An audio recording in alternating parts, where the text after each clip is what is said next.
حاضرین محترم، کوئی لمبی چوڑی تقریر نہیں ہے، بلکہ اس ماہ کے تعلق سے ہے جو ذی الحجہ جس کو کہتے ہیں، اور مغرب کے بعد ہم ماہ ذی الحجہ میں داخل ہو چکے ہیں۔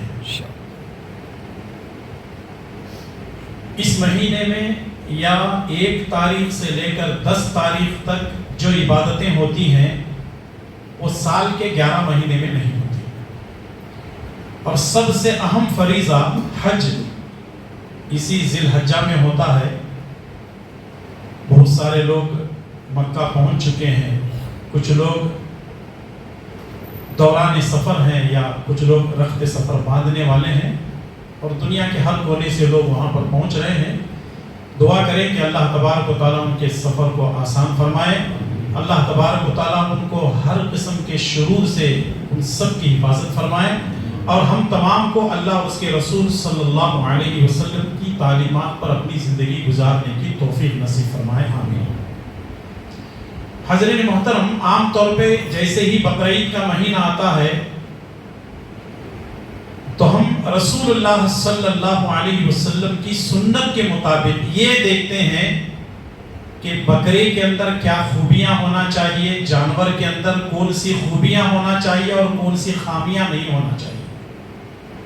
جیسا کہ رسول اللہ صلی اللہ علیہ وسلم نے فرمایا، اگر کوئی جانور آپ خرید رہے ہیں تو وہ کانا نہ ہو، یعنی آنکھ کے اندر اس کے کوئی نقص نہ ہو، کوئی عیب نہ ہو۔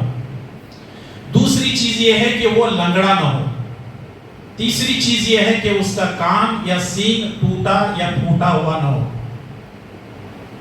اور چوتھی یہ ہے کہ وہ لاغر نہ ہو، یعنی دبلا پتلا نہ ہو۔ اور بھی بہت ساری الگ الگ احادیث کے اندر نبی صلی اللہ علیہ وسلم نے اس کی نشاندہی کی ہے۔ جانور کے بارے میں تو ہم سوچتے ہیں کہ فلاں فلاں اس کے اندر خامیاں نہیں ہونا چاہیے۔ جو جانور ہم اللہ کے راستے میں قربانی کر رہے ہیں، اس جانور کی اچھائیاں مد نظر ہو اور خامیوں کو دور کرنے کی کوشش کریں جب آپ جانور خریدنے جا رہے ہیں۔ ایک سوال بڑا ٹیڑھا سا ہے، اس کو درست کرنے کی ضرورت ہے، وہ یہ ہے کہ جانور کیسا ہو۔ ہماری سوسائٹی میں سوال کیا جاتا ہے قربانی کا جانور کیسا ہو، یہ سوال کیا جاتا ہے۔ یہ سوال کیوں نہیں کیا جاتا کہ قربانی کرنے والا کیسا ہو؟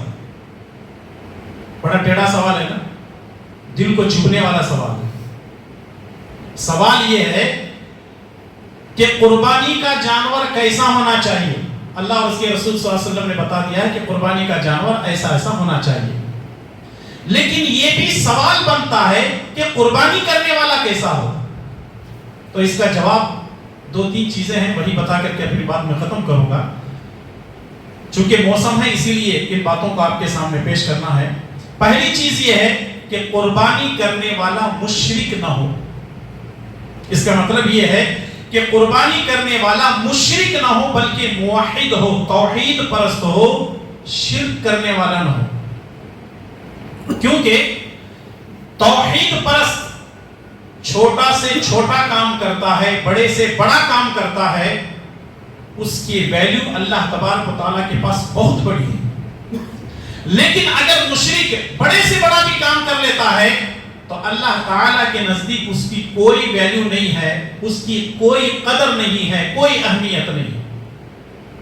وجہ یہ ہے کہ جو اللہ تعالیٰ کی ذات ہی میں شرک کرتا ہے، اللہ کی ذات پر ہی ظلم کر رہا ہے، تو اللہ تبارک و تعالیٰ اس کے کسی بھی عمل کو قبول نہیں کرتا۔ ان الشرک لظلم عظیم، بار بار آپ سنتے رہتے ہیں۔ توحید کیا ہے آپ کو معلوم ہے، شرک کیا ہے یہ بھی آپ کو معلوم ہے۔ مختصر یہ ہے کہ جو آدمی جانور قربان کرنے کے لیے جا رہا ہے، اس کا عقیدہ درست ہو تب جا کر کے اس کی قربانی قبول ہوگی، ورنہ جو ہے بقرعید کا مہینہ آتا ہے تو اللہ کے نام پہ قربانی کر رہا ہے، اور پھر کوئی اور مہینہ آتا ہے تو وہ غیر اللہ کے نام پہ قربانی کر رہا ہے۔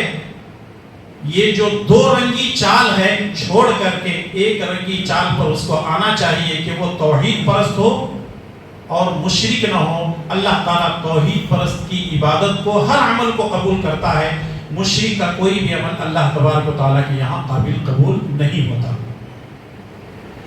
دوسری چیز یہ ہے کہ قربانی کرنے والا، یہ بڑا ٹیڑھا سوال ہے، تھوڑا سا ہضم کریں گے آپ لوگ۔ مجمع اگر اس میں زیادہ ہو نا، یہ خطبہ جمعہ ہونا چاہیے اس پہ.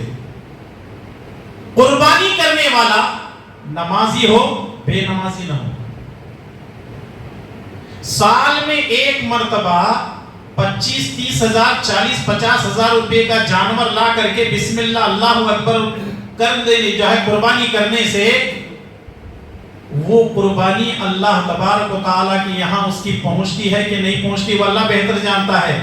لیکن اس سے پہلے اللہ تبارک و تعالیٰ نے کہا کہ قربانی بعد میں کر، نماز پہلے پڑھ. اور آپ کو معلوم ہونا چاہیے قربانی فرض نہیں ہے لیکن 5 وقتہ نمازیں فرض ہے. تو لوگ فرض کو چھوڑتے ہیں، سنت کے پیچھے پڑے ہوئے.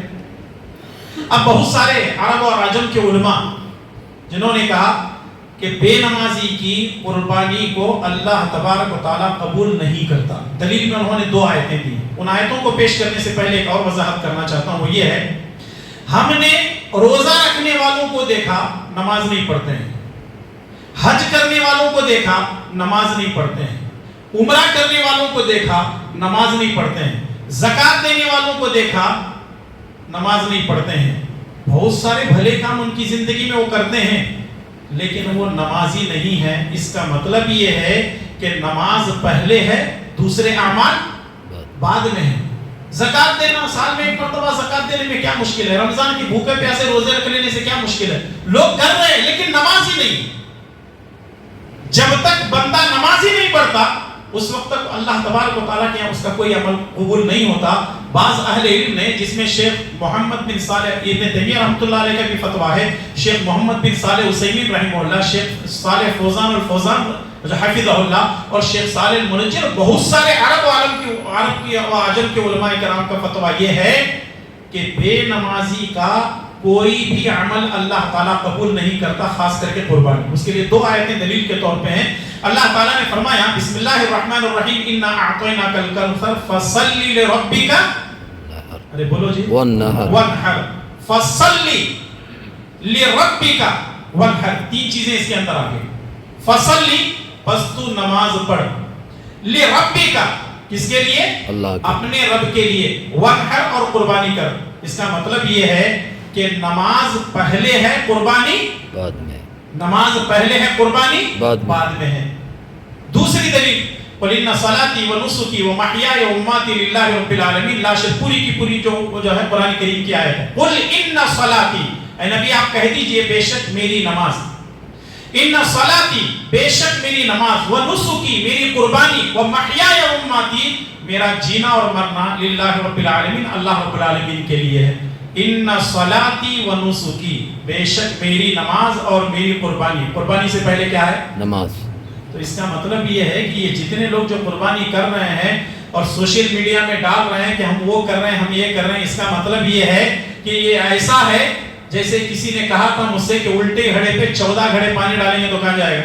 نیچے زمین پہ سب نکل جائے گا. ان کا یہی حال.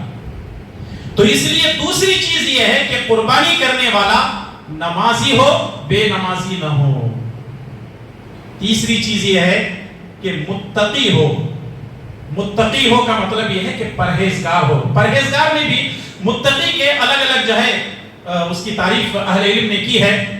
امام نووی رحمۃ اللہ علیہ نے صحیح مسلم کی جنہوں نے شرح کی ہے وہ لکھتے ہیں متقی کا مطلب یہ ہے کہ وہ حلال اور حرام میں تمیز کرتا ہو، حلال استعمال کرتا ہو، حرام سے بچتا ہو. اس کو کیا کہتے ہیں؟ متقی اور پرہیزگار کہا جاتا ہے. کیونکہ اللہ تبارک و تعالیٰ نے آدم علیہ السلام کے 2 بیٹے حابیل اور قابیل کے بارے میں فرمایا سورہ مائدہ کے اندر انما یتقبل اللہ من المتقین. اللہ تبارک و تعالیٰ متقیوں کی قربانی کو قبول کرتا ہے. تو اس کے اندر تقوی اہم اور ضروری ہے. تو 3 چیزیں ہوں گی. پہلی چیز مشرک نہ ہو، موحد ہو. دوسری چیز یہ ہے کہ وہ نمازی ہو، بے نمازی نہ ہو. تیسری چیز یہ ہے کہ وہ متقی اور پرہیزگار ہو، اللہ تعالیٰ اس کی قربانی کو قبول کرتا ہے. چوتھی چیز یہ ہے کہ اس کے اندر اخلاص ہو، ریاکاری نہ ہو. اخلاص کا مطلب یہ ہے اللہ کو راضی کرنے کے لیے ہو، اللہ کی رضامندی حاصل کرنے کے لیے ہو. کیونکہ اللہ تبارک و تعالیٰ اگر ہمارے کسی عمل کو قبول کرتا ہے تو وہ ہماری خوش نصیبی ہے. لیکن آج کل لوگوں کے اندر اخلاص کم ہے، ریاکاری زیادہ ہے. ریاکاری مطلب دکھاوا. دیکھیں ابھی میں نے جو آیت آپ کے سامنے دونوں آیتیں پڑھی ہیں اس کو پھر دوبارہ پڑھیں گے. اِنَّا أَعْطَيْنَاكَ الْكَوْثَرَ فَصَلِّ لِرَبِّكَ وَانْحَرْ. فَصَلِّ لِرَبِّكَ وَانْحَرْ. لِرَبِّكَ مطلب کیا ہے؟ اپنے رب کے لیے. تو اس کا مطلب یہ ہے لوگوں کو دکھانے کے لیے قربانی نہیں ہونا چاہیے. کس کے لیے ہونا چاہیے؟ اپنے رب کے لیے. قُلْ إِنَّ صَلَاتِي وَنُسُكِي وَمَحْيَايَ وَمَمَاتِي لِلَّهِ رَبِّ الْعَالَمِينَ. میری نماز، میری قربانی، میرا جینا مرنا کس کے لیے ہے؟ اللہ رب العالمین کے لیے. دیکھیں یہاں بھی اللہ تعالیٰ کہہ رہا ہے سورہ کوثر میں بھی فَصَلِّ لِرَبِّكَ، اپنے رب کے لیے نماز پڑھ اور جو ہے عبادت قربانی کر. وہاں پر بھی یہ کہا جا رہا ہے کہ ساری عبادتیں تیری اللہ تبارک و تعالیٰ کے لیے خالص ہونا چاہیے. اور اسی لیے صحیح مسلم کی روایت ہے، رسول اللہ صلی اللہ علیہ وسلم فرماتے ہیں ان اللہ لا ينظر الى صوركم واموالكم ولكن ينظر الى قلوبكم واعمالكم.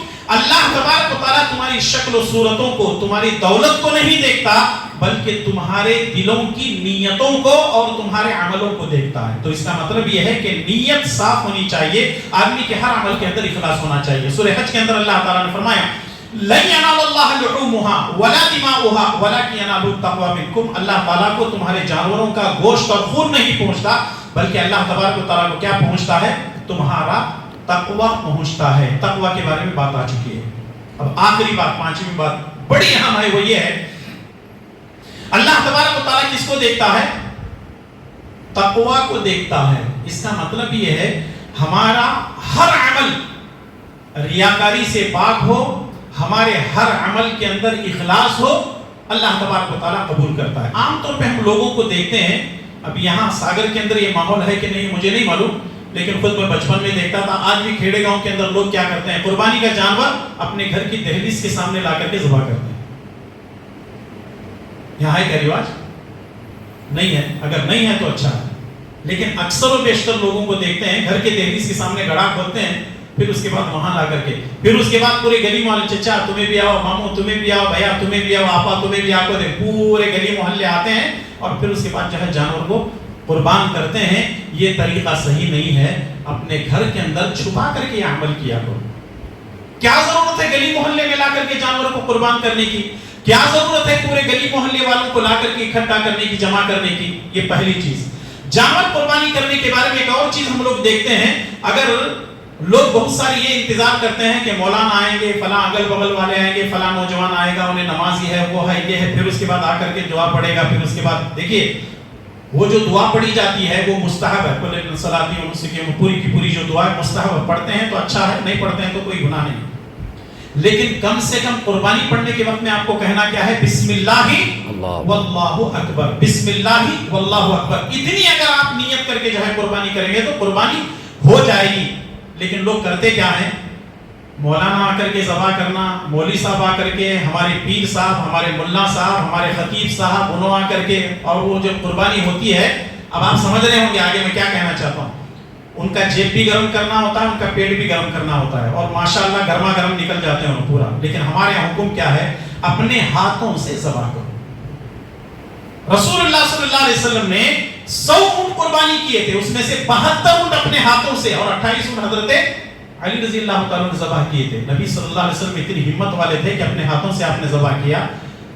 آدمی کو چاہیے کہ خود اپنے ہاتھوں سے جانور کو ذبح کرے. ایک جگہ میں گیا، کہنے لگے مولانا آپ ذبح کرو. میں نے کہا کیوں؟ جانور تمہارا ہے، میں کیوں ذبح کروں؟ میں تو ذبح تو کرتا ہوں، تم کیوں نہیں ذبح کرنا چاہتے ہیں؟ نہیں ابھی تک کرے نہیں. میں بولا سامنے ٹھہر کے رہتا ہوں ذبح. نہیں مولانا خون دے کے تو نہیں ہوتا. ارے اگر ایسے لوگوں کو جنگ میں بھیجیں گے، انہیں آدھے راستے میں خون دیکھ کو باہر آتا ہے گھر کے اندر آ کر کے بیٹھ جاتا. خون دے کے تو نہیں آتا، خون دے کے تو چکر آتی ہے. بخاری کی روایت ہے، آپ کو معلوم ہونا چاہیے، ابو موسیٰ اشعری رضی اللہ تعالیٰ عنہ یا ابو ذر غفاری، مجھے تھوڑا سا ڈاؤٹ ہو رہا ہے، شک ہو رہا ہے، ان کی جو 2 بہنیں تھیں وہ اپنے ہاتھوں سے ذبح کرتی تھی. اس کا مطلب یہ ہے کہ قربانی کا جانور عورت بھی ذبح کر سکتی. بولو جی کر سکتی ہے. ہمارے یہاں کہاں بھی عورت ذبح کری تو انڈے کیا کیا کام کرتے ہیں، بھائی کا بھی ذبح کرنے دے. لوگوں کو دین کا علم نہیں ہے، نہ قرآن معلوم نہ حدیث معلوم. جو ان کے اما بابا کرتے ہیں اسی کو دین سمجھ رہے ہیں. تو اس واسطے جو ہے جو پیارے نبی صلی اللہ علیہ وسلم کے زمانے میں جو عمل ہوا، صحابہ کرام نے جو عمل کیا، وہ ہمارے لیے سب سے بڑی دلیل ہے. تو اس لیے جو ہے اپنے ہاتھوں سے ذبح کریں اور اپنے آپ کو مرد بنائیں.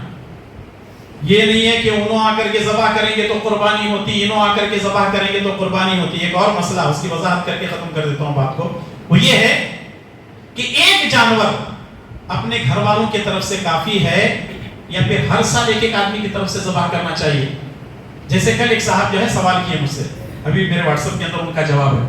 انہوں نے کہا کہ مولانا ایک آدمی کی طرف سے جو ہے قربانی کر سکتے ہیں یا پھر دو چار بھائی رہتے ہیں یا ایک ہی آدمی کی دو تین بیویاں ہیں تو وہ ہر بیوی کی طرف سے قربانی کرے گا جانور میں یا اگر اس کی حیثیت تو کیا کرے گا؟ میں نے کہا دیکھو فارمولا ہے یہ جو نبی صلی اللہ علیہ وسلم کیا کرتے تھے. وہی ہے جب بھی نبی صلی اللہ علیہ وسلم ذبح کرتے تھے نبی صلی اللہ علیہ وسلم کہتے تھے اللہم تقبل منی ومن اہل بیتی بسم اللہ واللہ اکبر. اے اللہ میرے طرف سے اور میرے اہل یعنی میری فیملی کے طرف سے میرے گھر والوں کے طرف سے اس کو قبول فرما. تو اس کا مطلب یہ ہے اگر آپ گھر کے بڑے ہیں ہر سال آپ اپنے نام سے ہی ذبح کریں کیونکہ آپ کے ساتھ آپ کی بیوی چاہے ایک ہو دو ہو تین ہو چار ہو. اب آپ بولیں گے مولانا تین چار گرانے کی ضرورت نہیں، ایک ہمارے پاس وہی کافی ہے. چلیے ٹھیک ہے اسی کو مان لیتے ہیں. تو اگر آپ کی بیوی ایک دو ہے آپ کے جتنے بچے ہیں آپ کے ماں باپ ہیں سارے کے سارے اس کے اندر آ گئے. عام طور پہ ہمارے یہاں ماحول کیا ہے معلوم کیا؟ اس سال میرے طرف سے، اگلے سال بیوی کی طرف سے، اس کے بعد بیٹے کی طرف سے، اس کے بعد بیٹی کی طرف سے. یہ طریقہ غلط ہے. نبی کی سنتوں پر عمل کیجئے. سنت کیا ہے؟ طریقہ کیا ہے؟ نبی صلی اللہ علیہ وسلم کی 11 بیویاں تھیں، نبی صلی اللہ علیہ وسلم کی کئی ایک لڑکے اور لڑکیاں تھیں. تو نبی صلی اللہ علیہ وسلم کیا کرتے تھے؟ اے اللہ میرے طرف سے اور میرے اہل یعنی خاندان کی طرف سے فیملی کی طرف سے قبول کر بسم اللہ اللہ اکبر. عام طور پر اس مسئلے کو لے کر کے اتنا اچھالتے ہیں بھئی ایک جانور آپ اپنے پورے گھر کی طرف سے بھی کر سکتے ہیں لیکن اگر آپ کو اللہ تعالیٰ نے طاقت دی ہے آپ دو چار جانور قربانی کرنے کے بجائے ایک ہی جانور قربان کرتے ہیں تو اس کا مطلب یہ ہے کہ آپ کنجوسی کر رہے ہیں، آپ بخیلی کر رہے ہیں. دل تھوڑا سا بڑا رکھو نا. اگر ایک جانور کے اندر 25 کلو گوشت آتا ہے تو دو جانوروں میں کتنا ہو گیا؟ 50 ہو گیا.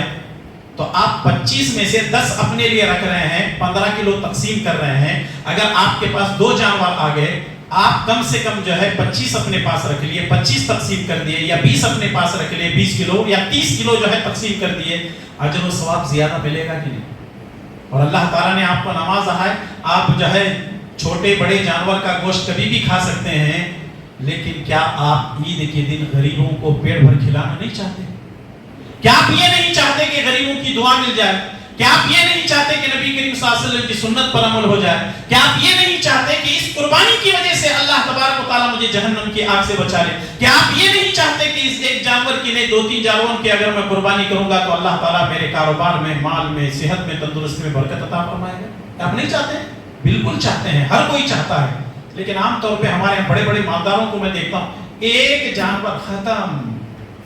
عربوں کے اندر جو ان کی جو صلاحیتیں ہیں ان کا جو تقویٰ ہے ان پر دین پر عمل کرنے کا جو جذبہ ہے وہ ہمارے اندر بڑے بڑے مالداروں کو ہم دیکھتے ہیں ان کے اندر نہیں. وجہ کیا ہے؟